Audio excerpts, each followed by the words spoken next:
There's three big lessons I learned watching Germany get eliminated from the first round of the World Cup. What are those lessons? I'll share them with you in just a moment. Hey, it's Mark from Lead with Purpose, and I'm excited to be the first one to welcome you to the halftime of 2018.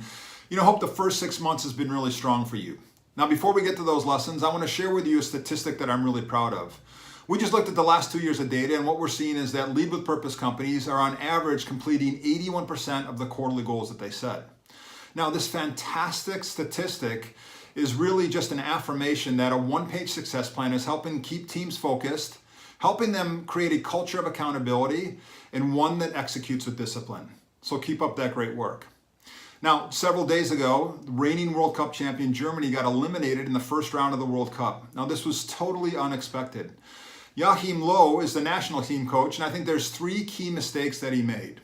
First, he didn't acknowledge clear warning signs. Germany's performances in the run-up to the World Cup over a 6-month period were poor. Now, when Löw was asked about this, he just said, hey, look those are warm-up games. When we get to the World Cup, don't worry, we're going to perform. Well, guess what? They have lackluster performances, and they lose to South Korea, they lose to Mexico, and they barely beat Sweden on a last-second goal. And it's the same for us in business. We have key predictive indicators and we have key metrics that we're looking at every single day. And let's make sure that we're acknowledging those and addressing any issues that we see. Second, he didn't properly prepare the team for what they were going to face. Germany came into the tournament with a ton of accolades. Reigning World Cup champion. You're the #1 team in the world. And many of the soccer experts were picking Germany to be the first team to win back-to-back championships since Brazil did it in 1958 and 1962. Now, I think these accolades and this #1 ranking had a twofold impact. It had an impact on the German team and it made them overconfident. And you could see it in their actions. They thought that they could just show up for their first 3 games and they would win. The second impact it had, though, was on their opponents. Mexico, Sweden, and South Korea all knew they were playing against the #1 team in the world, and they brought their best game. And when Germany didn't, Germany was punished. And it's the same for us as leaders in business.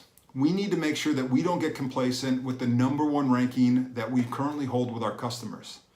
The competition wants our customers, and it's our responsibility as a leader to make sure that our team is prepared day in and day out to deliver at the highest level. The third and final mistake was that even though the team wasn't performing, he wasn't willing to make changes. Now, older players who had helped Germany win the World Cup 4 years ago were not at peak form. And even though he had some very talented, very hungry, very fast players who were on the bench who could have made an impact, he stayed with those older players. And I think it's the same for us in business. We need to continue to evaluate what's going to help our team to win. And what helped our team to win a year ago might not help to win today. And we need to have the willpower to make changes that's going to help our team have the best chance to win today. Even if that means having a difficult conversation with an employee about their behavior or maybe their performance.